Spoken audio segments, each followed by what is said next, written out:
The morning mist clung to the Colorado mountains like a soft gray blanket, making everything look mysterious and dreamlike. Dr. Rebecca Shun pulled her thick wool sweater tighter around her shoulders as she stepped onto the wooden porch of her small cabin. The October air was crisp and sharp, carrying the scent of pine trees, and the promise of winter snow that would soon cover these peaks. She had been living in this remote mountain cabin for almost 2 years now, ever since her world had completely fallen apart. The divorce had been messy and painful, leaving her feeling broken and lost. Her veterinary practice in Denver had once been thriving, but the stress of her crumbling marriage had made everything feel pointless. One day, she simply couldn't take it anymore. She sold the practice, packed her few belongings, and drove up into these mountains looking for peace. The cabin belonged to her late grandfather, a man who had always understood the healing power of nature. He used to bring her here as a child, teaching her about the wildlife and showing her how to live simply. Now, at 34 years old, she was trying to remember those lessons and rebuild her life from scratch. Rebecca had started a small practice treating injured wildlife and helping local ranchers with their animals. It wasn't much, but it paid the bills and gave her a reason to get up each morning. Most importantly, it reminded her why she had become a veterinarian in the first place. To help animals that couldn't help themselves. This particular morning felt different somehow. The fog was thicker than usual, and there was a strange quietness in the air that made her feel uneasy. She picked up her coffee mug and walked to the edge of the porch, listening carefully to the sounds of the forest. That's when she heard it, a soft whimpering sound that definitely didn't belong to any wild animal she knew. Curious and concerned, Rebecca grabbed her medical bag and a flashlight, even though it was already getting light outside.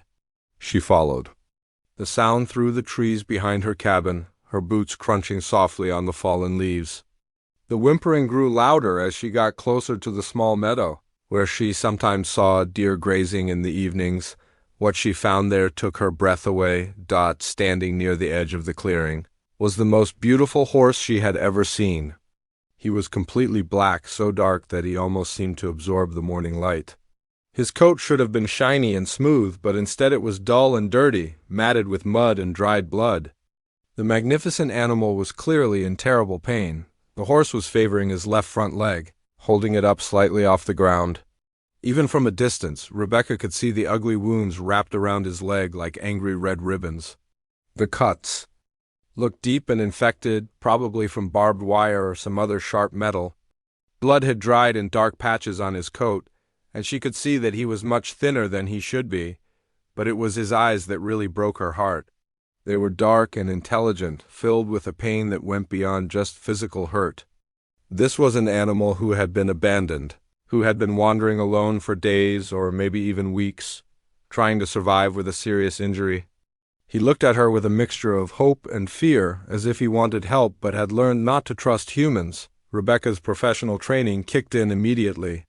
She could see that the horse was dehydrated and probably hadn't eaten a proper meal. In days, his breathing was slightly labored, suggesting that infection might be setting in. If she didn't help him soon, he could die out here in the wilderness, but approaching an injured horse, especially one she didn't know, was extremely dangerous. Horses are flight animals, and when they're hurt and scared, they can kick or strike without warning. A single blow from those powerful hooves could seriously injure or even kill a person. Rebecca had seen too many good veterinarians get hurt by panicked animals to take this lightly. She stood perfectly still for several minutes, just watching and assessing. The horse watched her back, his ears flicking nervously. He wanted to run. She could see that, but he was too weak and hurt to go very far. His body language told her he was torn between fear and desperation. Slowly, very slowly, Rebecca began to speak in the soft, gentle voice she used with all frightened animals. She told him that she was there to help, that she understood he was scared, and that everything was going to be okay. She kept her voice low and soothing, the way her grandfather had taught her to talk to wild creatures. The horse's ears swiveled toward her voice, and she could see some of the tension leave his muscles. This was a good sign. It meant he had been around humans before and understood that a calm voice usually meant safety. He wasn't completely wild. Someone had loved and cared for this beautiful animal at some point. Rebecca slowly reached into her bag and pulled out a small apple she had packed for her own breakfast. She held it out in her open palm, making sure the horse could see it clearly. His nostrils flared as he caught the scent, and she could see his hunger overcoming his fear. Step by careful step, she moved closer. Each movement was slow and deliberate, giving the horse plenty of time to decide whether to stay or run. She kept talking to him the whole time, telling him about the apple and promising him that she had water and grain back at the cabin. When she was about 10 feet away, the horse's nerve broke and he limped quickly away, disappearing into the thicker trees. Rebecca's heart sank, but she didn't give up. She left the apple on a flat rock and went back to the cabin to get supplies. She returned with a bucket of fresh water, a container of sweet grain, and another apple. This time she didn't try to get close. Instead, she set everything down about 20 feet from where she had first seen him and then retreated to watch from behind a large pine tree. It took almost an hour, but eventually the horse's thirst and hunger won out over his fear. He limped slowly back into the clearing, looking around nervously before approaching the water bucket. Rebecca watched in satisfaction as he drank deeply, the water dripping from his muzzle. When he finally lifted his head, the grain disappeared quickly, and she could see him looking around hopefully for more. When he found the apple on the rock, he ate it in 3 quick bites. For the first time since she had found him, his ears relaxed slightly and his head dropped a little lower. Signs that he was beginning to feel a tiny bit safer. Rebecca smiled for the first time in weeks. She had always believed that helping others, whether human or animal, was the best way to heal your own broken heart. As she watched this beautiful, injured horse slowly begin to trust her, she felt something stirring inside her chest that she hadn't felt in a very long time. Hope. She had no idea that this chance encounter with a wounded stallion would change her life completely, leading her toward a mystery that would challenge everything she thought she knew about love, loss, and the unexpected ways that healing can come to those who need it most. For now, though, she was content to take things one day at a time. Tomorrow, she would try again to get closer to the horse. She would bring more food and water, and maybe, if she was very patient and very lucky, she would finally be able to help heal those terrible wounds on his leg. As she walked back to her cabin, Rebecca felt lighter than she had in months. She had found her purpose again, and it felt wonderful. The next morning, Rebecca woke up before dawn with a flutter of excitement in her stomach. She hadn't felt this eager about anything in such a long time. As she made her coffee, she kept glancing out the window toward the meadow, wondering if the beautiful black horse was still out there somewhere. She packed a larger bag this time, more grain, fresh apples, carrots, and a thermos of warm water mixed with electrolytes. Her grandfather had taught her that injured animals needed extra nutrition to heal properly. She also brought her basic medical supplies, just in case she got lucky enough to examine those wounds up close. The morning air was even colder than yesterday, and her breath made little white clouds as she walked through the trees. When she reached the clearing, her heart jumped with relief. There he was, standing in almost the exact same spot as if he had been waiting for her. The horse looked up immediately when he heard her footsteps. His ears were forward now instead of pinned back in fear, which was a very good sign. He remembered her, and more importantly, he remembered that she had brought food and water yesterday. Rebecca set down the supplies in the same spot as before, and retreated to her watching place behind the pine tree. But this time, something amazing happened. Instead of waiting for her to leave, the horse started moving toward the food while she was still visible. He kept one eye on her the whole time, ready to bolt if she made any sudden movements, but he was beginning to trust her enough to eat in her presence. She watched in fascination as he ate. Now that she could observe him more carefully, she noticed things that confirmed her suspicion that he wasn't a wild horse. The way he approached the grain bucket was too familiar, too comfortable. Someone had definitely fed this horse from buckets before, and when he finished eating, he actually looked directly at her and nickered softly as if saying thank you. Over the next few days, Rebecca established a routine. Every morning at 7 o'clock and every evening at 5, she would bring food and water to the clearing. Each day, the horse seemed a little less afraid and a little more willing to let her get closer. By the fourth day, she was able to sit on a fallen log only 15 feet away while he ate. She started talking to him during these times, telling him about her day, about the other animals she was treating, and about her plans to help him heal. His ears would swivel toward her voice, and sometimes he would pause in his eating to look at her directly. As if he was actually listening to what she was saying, Rebecca decided to call him Midnight because of his beautiful black coat. Every time she said his name, his ears would perk up slightly. She wasn't sure if he was responding to the name itself or just to the gentle tone of her voice. But it felt like progress either way. On the 5th day, she brought something special, a soft brush that she used for grooming the gentler animals.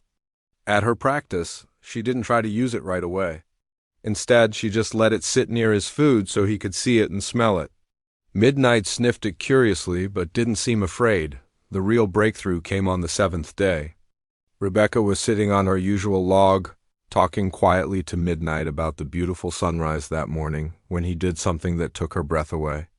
After finishing his grain, instead of moving away like he usually did, he took 2 small steps toward her. Her heart started beating faster, but she forced herself to stay perfectly still.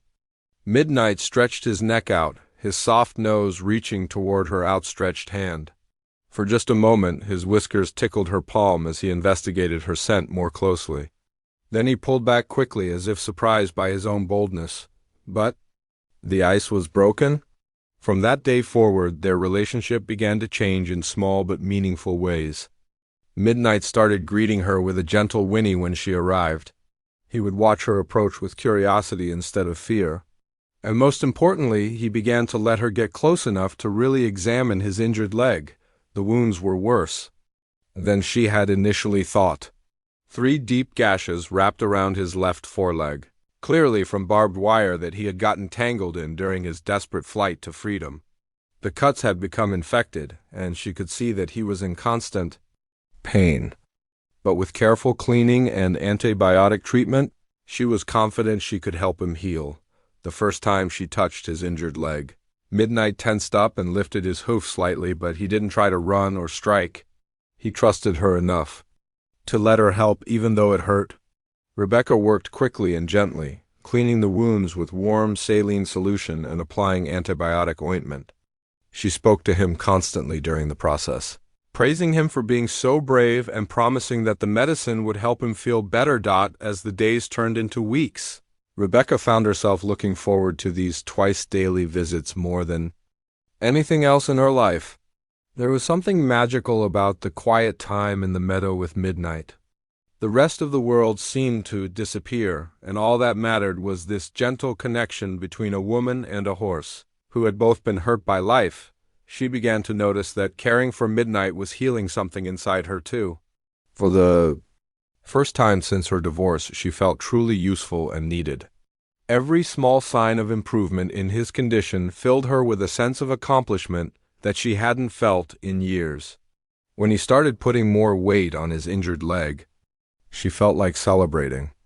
When his coat began to regain its shine from proper nutrition, she felt proud as if she had achieved something truly important. Midnight seemed to sense that their relationship was helping her as much as it was helping him. He started doing little things that felt almost like he was trying to cheer her up. He would greet her with enthusiastic whinnies that echoed across the mountains. He would gently nuzzle her shoulder when she was sitting quietly. Sometimes he would even play a little, tossing his head or prancing in place when he felt good.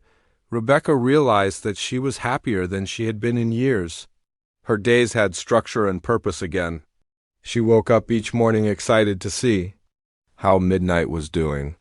She spent her evenings researching the best nutrition and care for recovering horses. Her small cabin, which had felt like a lonely refuge from the world, now felt like a home base for something meaningful and important. But even as their bond grew stronger, Rebecca couldn't shake the feeling that Midnight belonged to someone else. His manners were too good, his responses to human interaction too sophisticated for a horse who had always been wild. Someone had loved and trained this beautiful animal, and somewhere out there that person was probably worried sick about what had happened to him. She started asking around at the local feed store and veterinary clinics, describing Midnight and asking if anyone had reported a missing black horse. But so far no one seemed to know anything about him. It was as if he had appeared out of nowhere, like a gift from the universe that she desperately needed. Little did Rebecca know that her quiet, healing routine with Midnight was about to be interrupted by a mystery that would change everything. She thought she understood about love, loss, and the surprising ways that broken hearts can find their way back to wholeness. 3 weeks had passed since Rebecca first found Midnight in the meadow, and their morning routine had become the highlight of her entire day. She would wake up naturally at 6:30, make her coffee, and head out to check on him before the rest of the world was even awake. This particular morning felt special somehow, though she couldn't quite put her finger on why. The October air was getting crisper each day, and she knew that winter would arrive in the mountains soon. She had been thinking about building a simple shelter for Midnight, something to protect him from the snow and wind that would surely come. His leg was healing beautifully, and he was putting almost full weight on it now, but she still worried about him being out in the elements all alone. As she walked through the familiar path in the trees, Rebecca smiled at the sound of Midnight's welcoming whinny echoing across the meadow. He had learned to recognize her footsteps, and he always greeted her like she was the best part of his day.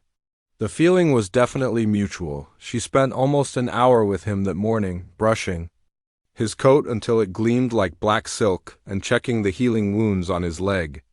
They were looking fantastic, clean, pink, and closing up nicely. She applied a light coating of protective balm and gave him his morning grain, supplemented with extra vitamins to keep his immune system strong.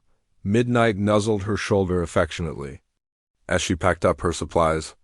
This had become their goodbye ritual, and it never failed to make her heart feel warm. She scratched behind his ears, the way he liked, and promised to see him again that evening. The walk back to her cabin was peaceful and quiet. Birds were singing in the pine trees, and the morning sun was filtering through the branches in golden beams that made everything look magical. Rebecca felt more content and hopeful than she had in years. Life was simple here, but it was good. But as she rounded the final bend in the path and her cabin came into view, she stopped dead in her tracks. Something was wrong. Something was different. Hanging on her front door was a large white garment bag that definitely hadn't been there when she left an hour ago. Rebecca's heart started beating faster as she approached her porch cautiously. Who could have been here? She lived miles from the nearest neighbor, and the dirt road to her cabin was barely more than a hiking trail. Very few people even knew where she lived. She looked around carefully, scanning the trees and the clearing around her cabin for any sign of a car or a person. But everything was completely quiet and still. Whoever had left this mysterious package was long gone. The garment bag was made of thick, white plastic and hung from a padded hanger. It was the kind of bag that expensive clothes came in from high-end boutiques or bridal shops. Rebecca's hands were actually shaking slightly as she reached for the zipper. What could possibly be inside? As the zipper opened, she gasped out loud. Inside was the most beautiful wedding dress she had ever seen in her entire life. The dress was vintage, probably from the 1950s or early 1960s, made of ivory silk that still looked perfect despite its age. The bodice was fitted with tiny pearl buttons running up the back, and the neckline was elegant and modest.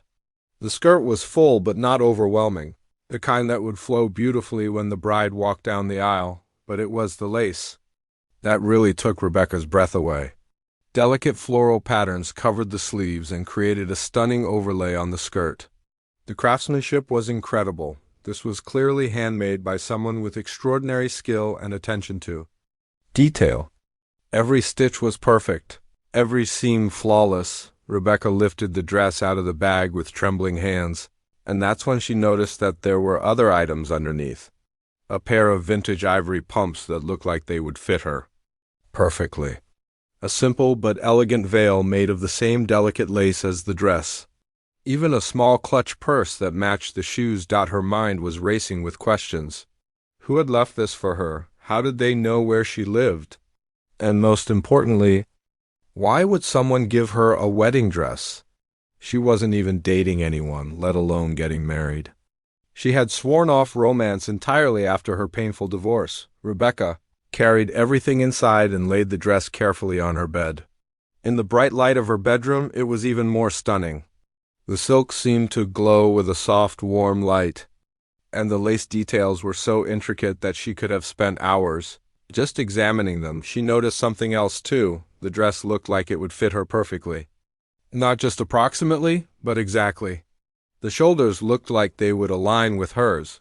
The waist seemed to match her measurements, and the length appeared to be just right for her height. How was that possible? How could a stranger know her size so precisely? Rebecca walked back outside and examined her front porch more carefully, looking for any clues about who might have been there. She found a few footprints in the soft dirt near her steps, but they were too smudged to tell her much. The prints were small, probably from a woman's shoe, but that was all she could determine. She spent the rest of the morning pacing around her cabin, trying to make sense of what had happened. She considered every possibility she could think of. Maybe it was a case of mistaken identity. Someone had meant to deliver the dress to a different cabin. But that didn't make sense because she was the only person living within miles of this location. Maybe it was some kind of elaborate prank, but who would spend so much money on such a beautiful dress just for a joke? The dress was clearly expensive and valuable. Nobody would just give something like that away randomly. Could it be from someone in her past? An old friend from college? A former colleague from her veterinary practice? But how would they have found her here, and why would they send a wedding dress without any explanation? The mystery consumed her thoughts all day. She found herself walking back to look at the dress every few minutes, touching the soft fabric and trying to understand what message someone was trying to send her. Was it meant to be encouraging? A hint about her future? A symbol of hope for new beginnings? That evening, as she walked out to bring Midnight his dinner, Rebecca's mind was still spinning with questions. She told him all about the mysterious gift as she brushed his coat, and he seemed to listen intently to every word. Sometimes she felt like Midnight understood her better than most humans ever had. As she was getting ready to head back to the cabin, something caught her eye in the distance. A flash of movement near the tree line on the far side of the meadow. She squinted and stared hard, but whatever it was had already disappeared. Had someone been watching her? Was it the same person who had left the dress? A chill ran down Rebecca's spine that had nothing to do with the cold mountain air. She suddenly felt very alone and vulnerable out here in the wilderness. What if someone was stalking her? What if the dress was some kind of warning or threat? But as she looked at Midnight's calm, gentle face, her fear began to fade. If there was any real danger nearby, he would sense it immediately. Horses were incredibly sensitive to threatening energy, and Midnight was completely relaxed and peaceful, whatever was happening. Whoever had left that beautiful dress for her, Rebecca had a feeling that this was just the beginning of something much bigger than she could possibly imagine. Rebecca couldn't sleep that night. Every time she closed her eyes, she saw that beautiful wedding dress hanging in her bedroom like a ghost from someone else's life. The mystery was eating at her from the inside, and she knew she wouldn't have any peace until she figured out who had left it and why. The next morning, she made a decision. She was going to drive into town and start asking questions. Someone had to know something about either the dress or about Midnight. In a small mountain community like this one, word traveled fast when anything unusual happened. She took dozens of photos of Midnight with her phone, capturing his face from different angles and showing his distinctive markings. He had a small, white star on his forehead that was barely visible unless you were looking for it, and a tiny scar on his right shoulder that might help someone identify him. If he really did belong to someone in the area, hopefully these pictures would jog someone's memory. The drive to town took almost an hour on winding mountain roads. Cedar Falls was the kind of place where everybody knew everybody else's business, which usually annoyed Rebecca, but today might actually work in her favor. She decided to start at the feed store, since that's where all the local horse owners went to buy supplies and gossip. Miller's Feed and Supply was busy for a Tuesday morning. Rebecca recognized a few faces from her previous visits, mostly local. Ranchers and horse enthusiasts picking up grain and hay. She approached the counter where Bill Miller, the owner, was helping a customer load heavy bags of horse feed. Bill was in his 60s, with weathered hands and kind eyes that had seen decades of helping local animal owners. He knew more about the horses and livestock in the county than probably anyone else, and people trusted him with their questions and concerns. When the other customer left, Rebecca pulled out her phone and showed Bill the pictures of Midnight. His reaction was immediate and dramatic. His face went completely pale, and he actually dropped the clipboard he had been holding. "Where did you find this horse?" he asked, his voice barely above a whisper. Rebecca's heart started racing. Finally, someone who recognized him. She quickly explained about finding Midnight, injured behind her cabin, and how she had been caring for him for the past 3 weeks. Bill listened intently, shaking his head with amazement. "That's Thunder," he said softly. "I can't believe he's alive. We all thought he was gone for good, Thunder." So that was his real name. Rebecca felt a strange mix of relief and sadness knowing that her Midnight belonged to someone else and had a different life before she found him. Bill went on to tell her the story. Thunder belonged to a family called the Hendersons who lived on a ranch about 15 miles north of town, up on Eagle Ridge. Tom Henderson had owned Thunder since he was just a young colt, and the two of them had been inseparable. Tom used to say that Thunder was the smartest horse he had ever known, gentle as a lamb but with the heart of a champion. But 3 months ago, Tom had been killed in a terrible car accident during a sudden thunderstorm. A drunk driver had crossed the center line on the highway and hit Tom's truck head-on. The whole community had been devastated by the loss. Tom was one of those people who would help anyone with anything, and his death had left a huge hole in everyone's hearts. His widow, Helen, had been left to manage the ranch all by herself, but she was already in her 70s and had never handled the business side of things. Their only child lived in Denver and couldn't move back to help. Within a month, Helen had been forced to sell most of the livestock and equipment just to pay the bills. The horse sale was chaos, Bill explained sadly. Helen was so upset she could barely function, and the buyers were pushy and aggressive. Several horses spooked and broke through the fence during all the commotion. We found most of them within a few days, but Thunder and 2 others just vanished completely. Helen was heartbroken. She kept driving around the mountains for weeks, calling his name and hoping he'd come home. Rebecca felt tears welling up in her eyes as she listened to this tragic story.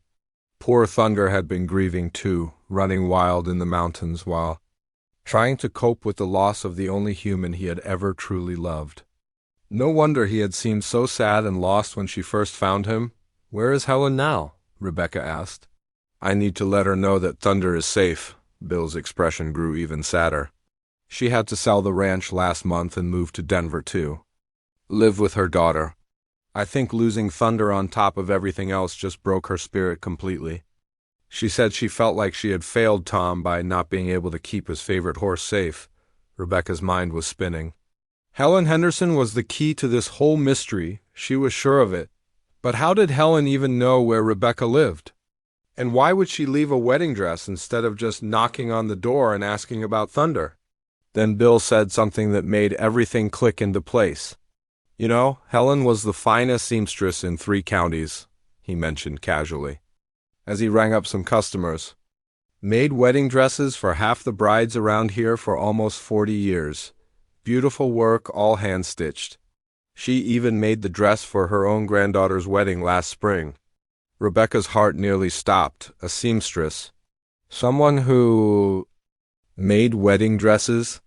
Someone who would have access to beautiful vintage gowns. Someone who might have been secretly watching her care for Thunder and wanted to say thank you in her own special way. "Bill," she said urgently, "do you have Helen's contact information in Denver? I really need to talk to her." Bill looked through his customer files and found Helen's daughter's phone number. Rebecca called right from the feed store, her hands shaking as she dialed. When a woman answered, Rebecca quickly explained who she was and why she was calling. The woman on the phone started crying immediately. "You found Thunder? You've been taking care of him? Oh my God, please hold on, I need to get my mother."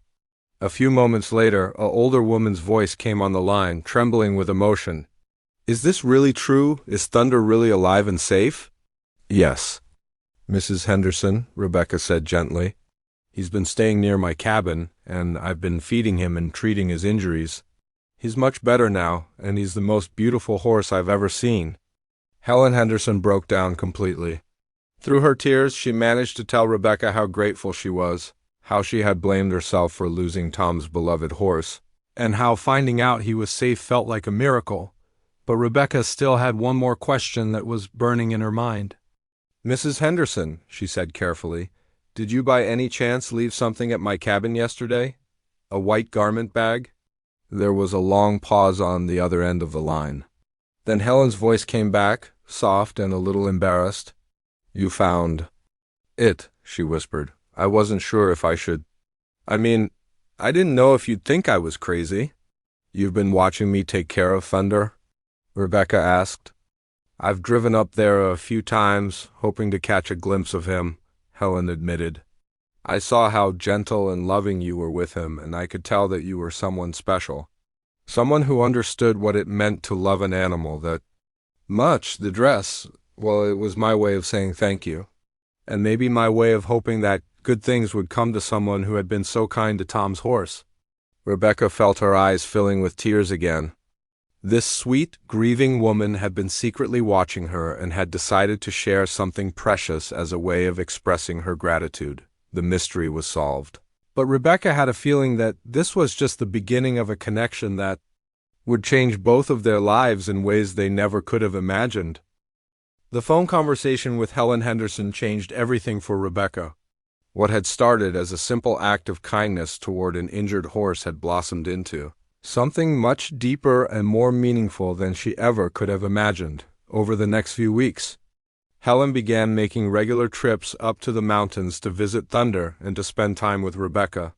Their first meeting in person was emotional for both women. Helen cried when she saw Thunder healthy and strong, his coat gleaming and his wounds completely healed. Thunder seemed to remember Helen too, nickering softly and allowing her to pet his face with the gentle familiarity of old friends, but it was Rebecca who surprised herself the most. She had expected to feel sad about giving Thunder back to his rightful owner, but instead she felt something completely different. She felt joy.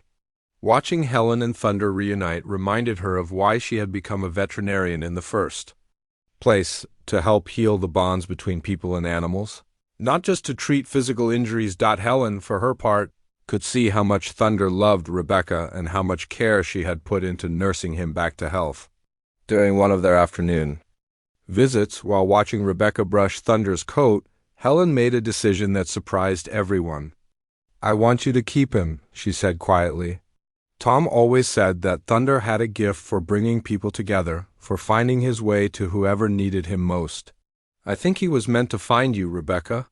You saved his life, and from what you've told me, he saved yours too." Rebecca was speechless.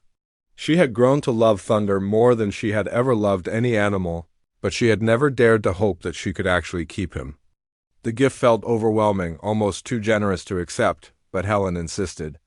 "I'm too old to care for a horse properly, and living in the city with my daughter isn't the life Thunder deserves. Here with you, in these mountains, he can be free and loved and useful." That's what Tom would have wanted. They worked out the legal details, and Thunder officially became Rebecca's horse. But more than that, Helen became a regular part of Rebecca's life. The older woman would drive up from Denver every few weeks, bringing homemade cookies and stories about Tom and Thunder's adventures together. She also brought her sewing machine. Helen had noticed how perfectly the vintage wedding dress fit Rebecca, and she had an idea. "That dress has been sitting in my closet for 15 years, she explained. "I made it for a bride who changed her mind at the last minute and eloped instead. I've been waiting for the right person to wear it, and I think the person might be you," Rebecca laughed. "Helen, I'm not even dating anyone. I'm definitely not getting married anytime soon." But Helen just smiled mysteriously. Tom always said that life has a way of surprising us when we least expect it. Maybe the dress is just waiting for the right moment. As winter melted into spring, Rebecca's life settled into a new rhythm that felt more fulfilling than anything she had experienced in years. Her veterinary practice was growing as word spread about the woman who had saved the Henderson horse. She was treating more animals than ever, and she felt genuinely happy for the first time since her divorce. Thunder had become more than just a companion. He was her partner. She had trained him to help with her work, carrying medical supplies when she hiked to remote locations to treat injured wildlife.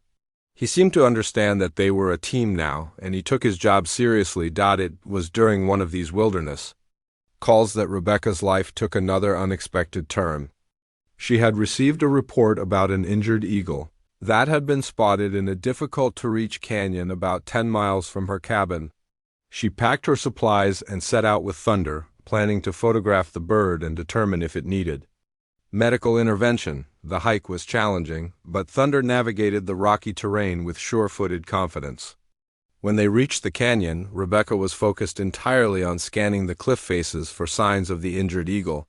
She didn't notice the man with the camera who was also searching the area until Thunder nickered a greeting in his direction. The man turned around and Rebecca felt her breath catch in her throat.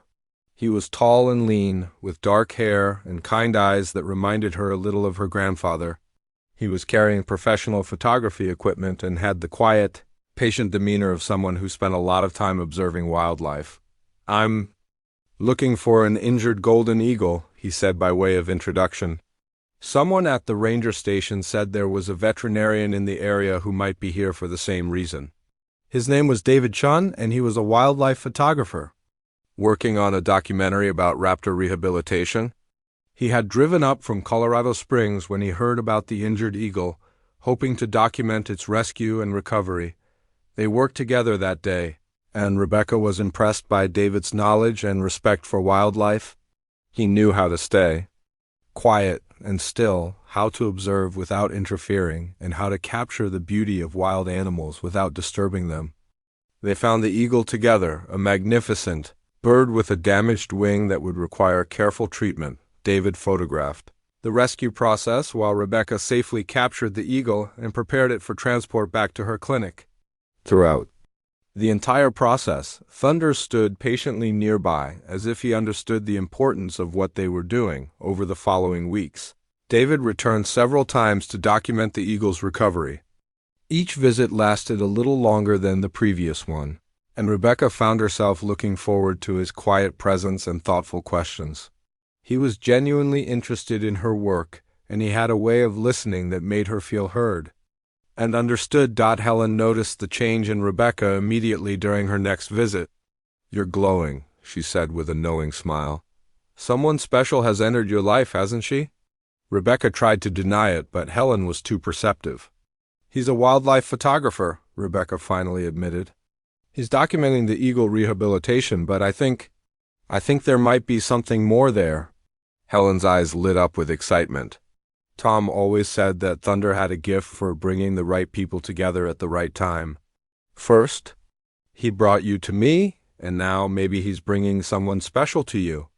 6 months later, when David asked Rebecca to marry him during a sunset horseback ride with Thunder, Helen insisted on being the one to prepare the wedding dress. She spent weeks making tiny adjustments, ensuring that every detail was perfect.